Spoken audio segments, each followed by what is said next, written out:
The Grand Chamber of the High Synod did not merely house the government of the Ethel Guardian ascendancy. It was designed to crush the spirit of any who entered with the sheer weight of history. Vaulted ceilings, composed of a singular, translucent geode mined from the core of a dead moon, stretched so high that the upper reaches were lost in a perpetual, glittering twilight. Here, the air was always cold, smelling of ozone, crushed heavy metals, and the dust of millennia. It was a silence that had been cultivated for 10,000 cycles, a stillness that was not merely the absence of noise but a physical pressure, a demand for reverence. In the center of the vast, circular floor, the obsidian podiums of the high counselors floated on gravimetric cushions, drifting slowly like icebergs in a black sea. There were no outbursts here. There was no passion.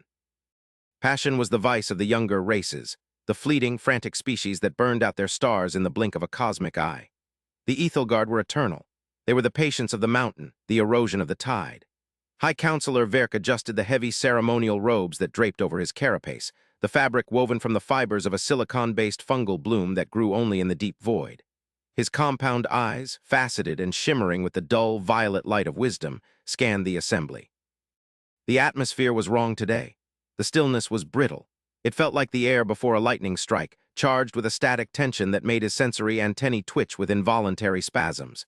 He looked across the amphitheater to Fleetmaster Kalen, whose armored carapace was scarred from the border skirmishes of centuries past. Kalen was not floating. He stood grounded, his claws digging into the stone floor, a breach of protocol that Verk chose to ignore given the gravity of the summons. A holographic projection shimmered in the center of the room, a swirling nebula of data points and spectral readings that defied the ordered logic of Ethel Guardian science. The subject was the exclusion zone, a region of space designated as dead, a graveyard of unstable stars and gravitational anomalies that the ascendancy had mapped and ignored for generations. But the map had changed. The stillness had been shattered. Verk cleared his throat, a sound like grinding stones that echoed through the vast chamber, bringing the murmuring aides and junior counselors to a terrified halt. "Report," Verk said, his voice low, resonating with the infrasound authority of his station. "The sensor echoes have reached the core worlds. The public grows restless. They speak of a star that blinked. Explain this absurdity, Fleetmaster. Stars do not blink. They die over eons or they detonate. They do not simply cease and return." Fleetmaster Kalen stepped forward, the heavy plating of his war suit clanking against the silence. He did not look like a creature of politics. He looked like a creature of violence who had been forced into a diplomatic cage. "It was not a natural phenomenon, High Counselor," Kalen rumbled, his mandibles clicking together in a rhythm of suppressed agitation. "The deep-range arrays in the sector of lost light detected a gravimetric shear. It was instantaneous. One moment the star designated Typhon 7 was radiating its standard fusion output. The next, the light was gone, not blocked, gone. The gravity well remained, but the photon emission ceased entirely for 3 standard cycles. Then, as abruptly as it vanished, it returned. But the spectral signature was altered." Kalen gestured to the hologram. The swirling nebula shifted, zooming in on a single, burning point of light. Around it, the readout displayed a chaotic storm of energy readings that spiked off the charts. "We detected residue, isotopic decay that shouldn't exist in nature, and awake, a distortion in the fabric of subspace that suggests a vessel of a magnitude that our physics models suggest would collapse under its own mass." A ripple of unease moved through the council, a rustle of robes and a shifting of weight. Counselor Alara, a sleek, slender representative of the scientific caste, drifted her podium closer. Her voice was sharp, skeptical, dripping with the arrogance that defined their species. "A vessel? Impossible. To eclipse a star requires a structure of planetary dimensions. To suppress its light requires technology that borders on the divine. Who would possess such power? The Krell? They are scavengers, the Zartoth. They are barely out of their industrial age. You speak of myths, Fleetmaster." She turned her gaze to Verk, seeking an ally in her dismissal. "This is an anomaly, a sensor ghost, perhaps a hyperdimensional fluctuation in the sensor grid itself. We should not be wasting the High Synod's time with ghost stories while the trade negotiations with the outer colonies are stalled." Verk wanted to agree. He desperately wanted to agree. The Ethel Guardian. LDView was built on the foundation that they were the apex, the elder guardians of the galaxy. If there was something out there capable of snuffing out a sun like a candle, then the hierarchy of the cosmos was a lie. But he saw the fear in Kalen's posture. A Fleetmaster did not fear anomalies, he feared threats. "Show us the wake," Verk commanded. The hologram shifted again. A line appeared in the void, a scar of blue fire that cut through the darkness of the exclusion zone. It was a trajectory. It was pointing directly toward the Ethel Guardian border. That trajectory, Verk noted, his blood running cold. It is not a drift, it is a powered course. It is a vector of interception, Kalen corrected grimly. Whatever it is moving with purpose, and High Counselor, the trajectory originated from the Orion Arm. The silence that followed was absolute. The Orion Arm was a backwater, a desolate stretch of dust and unstable nebulas, inhabited by only one species of note. A species the Ascendancy had dismissed cycles ago as primitive, chaotic, and dangerously fractious. The Terrans, Alara scoffed, though her voice lacked its previous certainty. The soft-skinned bipeds, they barely mastered superluminal travel 50 cycles ago. Their ships are crude blocks of titanium and fusion drives. They fight over dirt and ideology. You cannot suggest that the Terrans have built a Star Eater. I suggest nothing, Kalen snapped, losing his patience. I report what the sensors see. And the sensors see a wake that is tearing the localized subspace apart. We sent a scout wing to investigate. Fast frigates, stealth-coded. He paused, looking down at his claws. They are gone, Counselor. They did not report contact. They simply ceased to transmit. No distress signal, no debris field on long-range scanners, just silence, the same silence that swallowed the star. Verk felt the weight of the geode ceiling pressing down on him. The politics of the chamber, the trade deals, the petty squabbles over resource allocation, it all suddenly felt incredibly small. If it is the humans, Verk said slowly, tasting the absurdity of the words, then they have leaped 1,000 years of technological evolution in 50, or they have found something they should have left buried. He looked at the hologram, at the blue scar cutting toward them. Mobilize the Grand Fleet, all of it, the Home Guard, the Border Legions, the Reserve. If a diplomat comes, we will meet them with words, but if a monster comes, we will meet it with fire. The mobilization of the Ethel Guardian Grand Fleet was a sight that had not been seen in living memory. It was a ballet of destruction, a choreography of power that spanned the skies of the capital world. Thousands of vessels, sleek, organic curves of white ceramic and pulsing violet engines, rose from the orbital shipyards like a swarm of angry wasps. They were beautiful ships, designed with an aesthetic that valued elegance as much as lethality.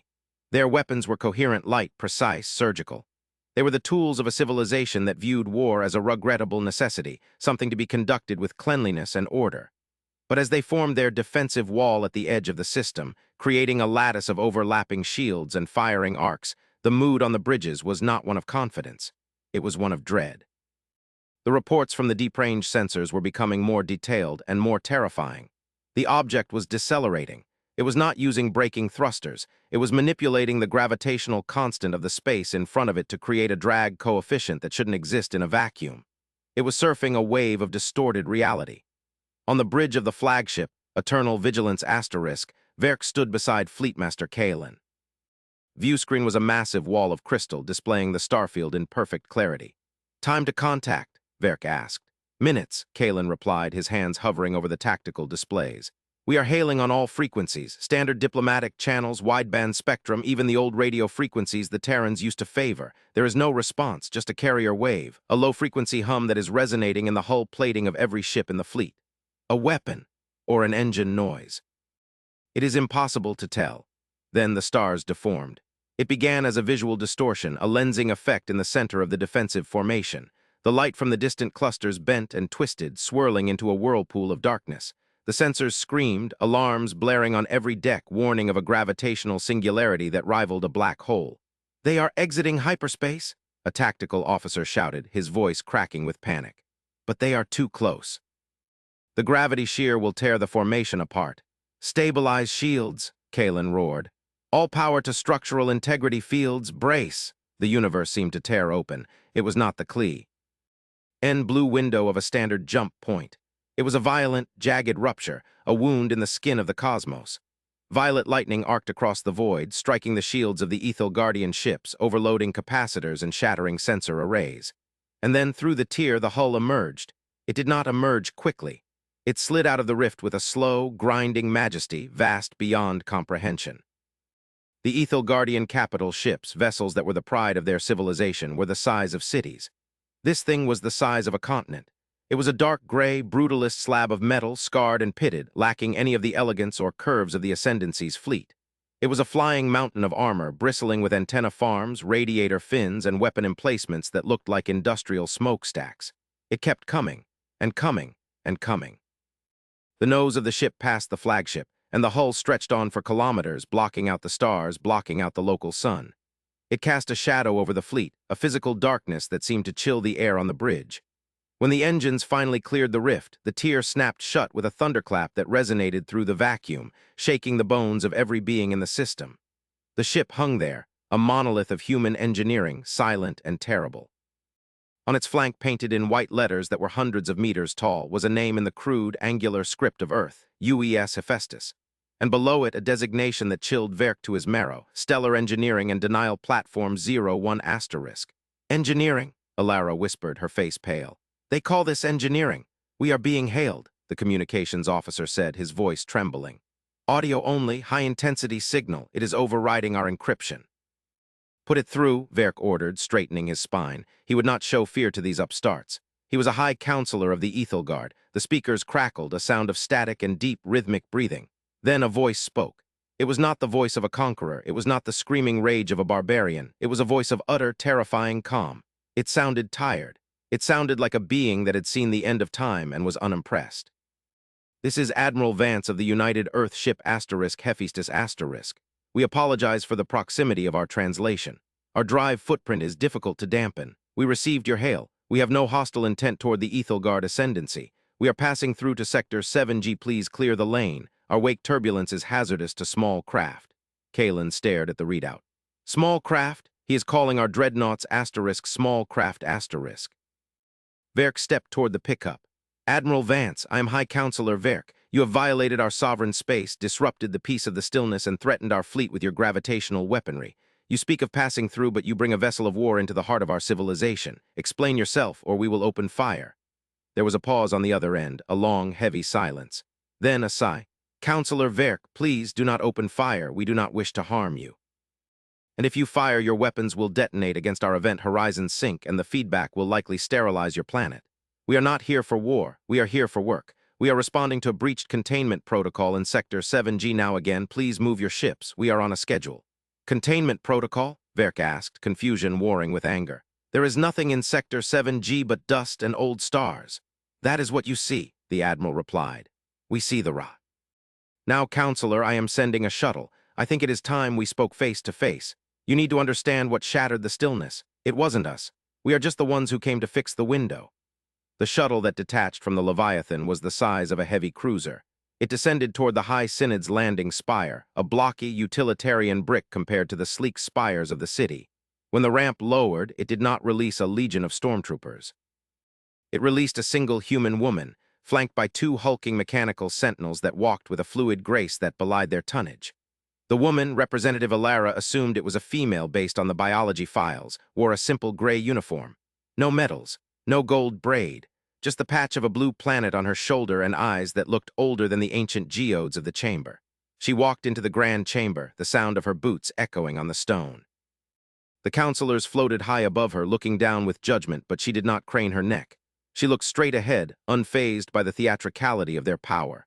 I am Representative Cole, she said, her voice amplified by a small device on her collar. I speak for the Terran Union. Admiral Vance is busy managing the reactor core, so you get me. Verk fell. Oded his podium down to eye level, a breach of protocol, but he needed to look this creature in the eye. You build a ship that can swallow stars, Representative Cole. You disrupt the galactic order. You terrify our populace, and you claim to be maintenance workers. Do you take us for fools? Cole looked at him, her expression softening into something like pity. We don't take you for fools, Counselor. We take you for lucky. You live in a quiet neighborhood of the galaxy. The Ethelgard have enjoyed 10,000 years of peace because you sit in a gravity well that masks your signature. You thought the silence of the void was peace. It wasn't. It was camouflage. She tapped a device on her wrist, and a new hologram sprang up in the center of the room. It dwarfed the Ethelgardian displays in resolution and complexity. It showed the galaxy, but not as the Council knew it. Showed currents of dark energy, vast rivers of subspace movement, and great, festering wounds in the reality of the spiral arms. We found this out the hard way, Cole continued, her voice taking on a narrative cadence like a teacher explaining a hard truth to a child. 50 years ago, we didn't just invent a warp drive. We poked a hole in the wall, and we saw what was on the other side. There are things in the deep dark, Counselor, entities that feed on entropy. They don't want planets. They want stars. They drink the fusion fire until the star collapses, and then they breed in the cold remnants. We call them the Void Eaters. the council murmured. Myths, Counselor Alara hissed. Ancient superstitions. We thought so too, Cole said, until they ate Alpha Centauri. The silence in the chamber was sudden and absolute. Alpha Centauri was Earth's neighbor. The council knew it as a binary system. The charts showed it as stable. You see the light of Alpha Centauri in your sky? Cole said, anticipating the objection. Because the light takes time to travel, but if you had faster-than-light sensors aimed there, you would see a graveyard. We lost 4 billion people in the first week. We didn't have a fleet, we didn't have shields, we had nothing but grit and a desperate need to survive. We realized we couldn't fight them with lasers or missiles. They are energy beings, you can't shoot fire at fire. So, Verk whispered, horror creeping into his voice. What did you do? We learned to starve them, Cole said simply. We built the Hephaestus class. The ship above you isn't a dreadnought, not in the traditional sense. It's a stellar breakwater. We go to a system that is in the path of the swarm. We identify the star that they will target next, and we alter it. We use gravitational lensing to collapse the star prematurely, controlling the implosion to create a localized event horizon, a black hole. But a stable one, a knot in the rope. The Void Eaters cannot feed on a singularity. It breaks their migration path. It creates a dead zone they cannot cross. You destroy stars, Kalen choked out. To save them. We burn the field to stop the forest fire, Cole corrected. It is a terrible choice. Every time we deploy the Hephaestus we mourn. We kill a solar system to save a sector. The anomaly you detected, the blinking star, that was us conducting a test firing of the new containment beam. We didn't destroy that star, we encased it in a temporal stasis shield. We put it to sleep. We're getting better. We don't always have to kill the patient anymore. Verk looked at the small, fragile-looking human. He saw the lines around her eyes, the gray in her hair. He realized now what the HFY feeling radiating from her was. It wasn't arrogance. It was the crushing weight of duty. Humanity had not conquered the galaxy. They had become its janitors, wading into the filth and the horror to keep the lights on for everyone else. They had looked into the abyss, and instead of blinking, they had built a machine to shovel it back. Sector 7G, Verk said, his voice trembling. That is the border of the Guardian ascendancy. That is our nursery sector. Where our colony spores are incubated. Cole nodded solemnly. We know. The swarm is moving. They have smelled the rich fusion of your young stars. They are coming, Counselor. The Hephaestus is here to build a wall. We intend to collapse 3 uninhabited stars in the 7G sector to create a gravity shear that will divert the swarm back into the intergalactic void, where they will starve. And if we refuse, Counselor Alara demanded, though her voice was weak. If we refuse to let you destroy the stars of our ancestors, Cole looked at her, and for a moment the steel in her eyes flashed. Then you will die, all of you, your crystal cities, your history, your silence. It will all be consumed. We are not asking for permission, Counselor. We are asking for forgiveness, but we will do the job. We have taken an oath. Never again. We will not let another species suffer what we suffered. The Ension in the room was palpable. The aliens, ancient and proud, were faced with a reality that shattered their worldview. They were not the masters of the universe. They were sheep, grazing in a meadow, unaware of the wolves and unaware of the sheepdogs that walked among them, scarred and weary. Verk looked up at the ceiling at the geode that had stood for 10,000 years. He thought of the darkness coming. He thought of the massive, ugly ship hanging in orbit, a weapon of planetary destruction wielded by a race that just wanted to be left alone. He realized then that the humans were the most terrifying thing he had ever encountered, not because they were violent, but because they were willing to do the unthinkable for the greater good. They were logical to the point of ruthlessness, yet ethical to the point of martyrdom. Fleetmaster Kalen, Verk said quietly, stand down the fleet. High Counselor. Stand down and offer the Terrans logistical support. If they are to build a wall, let us provide the mortar. Verk turned to Cole. You say you can put the stars to sleep now instead of killing them. We can try, Cole said. It's harder, takes more power, but with your localized knowledge of the star geometries, with your sensor data, maybe we can save 2 of the 3. Then we will help, Verk said. We will not be the children hiding while the parents fight the monsters. We will help. The Act of Unity was not signed with ink on paper. It was forged in the fire of the 7G sector. The Guardian fleet, beautiful and fragile, formed a perimeter around the Hephaestus. They acted as a sensor net, feeding data into the human behemoth. On the bridge of the Hephaestus, Verk stood beside Admiral Vance. Vance was a man of few words, his face scarred by radiation burns, his body augmented with cybernetics that allowed him to interface directly with the ship's core. Initiating gravimetric shear, Vance announced, his voice echoing over the comms. Target star Beta 9. Civilians have been evacuated. Confirmed, Kalen reported from his ship. The system is empty. Firing. The asterisk Hephaestus did not fire a beam, it did not launch a missile, it screamed. The ship's engines reversed thrust, pushing against the fabric of the universe itself. The massive pylons along its hull glowed with a color that defied the visible spectrum, a sickening, impossible hue of anti-reality. In the center of the system, the star began to shudder. It swelled, turning a deep, angry red, and then, as if grabbed by a giant, invisible hand, it was crushed. The light bent inward. The sphere of the sun collapsed into a disk, then a point, then a tear. Perfect black sphere replaced the fire. The gravity waves hit the fleet like a tsunami, but the Hephaestus held the line, its inertial dampeners absorbing the shock that would have pulverized a lesser vessel. "Target 1 secured," Vance said, no triumph in his voice, only exhaustion. "Singularity stable. The swarm path is blocked in this vector, moving to target 2. For 3 days they worked. The humans and the Ethel Guard, they broke the universe to save it, and on the 3rd day the swarm arrived. They were not ships, they were shadows, clouds of sentient entropy that blotted out the stars behind them. They flowed like oil across the vacuum, seeking the warmth, seeking the life. They slammed into the gravity wall the humans had built. The artificial event horizons shredded them, pulling their essence into the singularities, tearing the nothingness apart with infinite gravity. It was a massacre of ghosts. The Ethel Guardian crews watched in horror and awe as the primitive humans unleashed the power of physics itself against the nightmares. The asterisk Hephaestus took damage. The feedback from the singularities arced across its hull, melting armor, venting atmosphere. But it did not move. It stood like a rock in a river, diverting the flood. When it was over, the silence returned. But it was not the stagnant silence of the Ethel Guardian Synod. It was the quiet of a battlefield after the guns have cooled. The swarm had been diverted, scattered back into the dark, starving and broken. Verk found coal in the shuttle bay of the asterisk Hephaestus before she departed. The huge ship was venting plasma, repairs already underway by swarms of drones.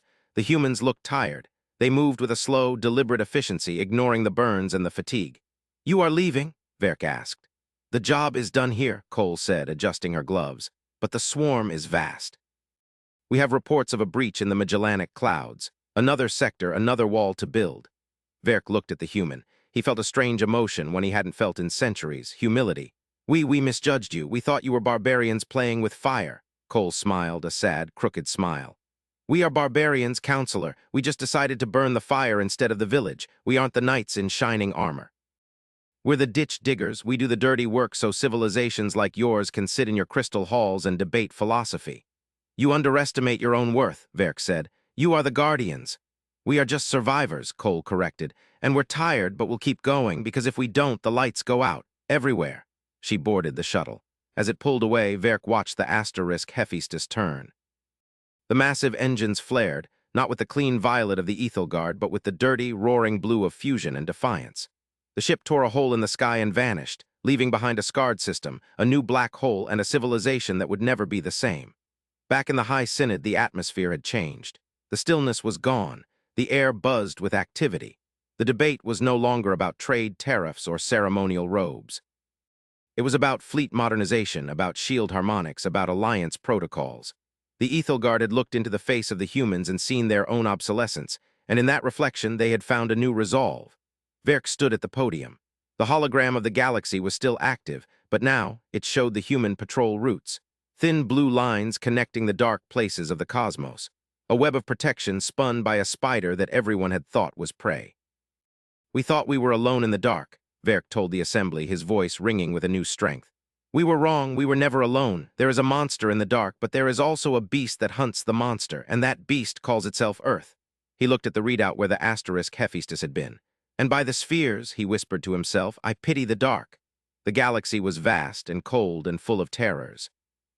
But as Verk looked at the data streams from the Terran Union, offers of technology exchange, maps of the swarm migration, protocols for emergency star collapsing, he realized that the universe had fundamentally shifted.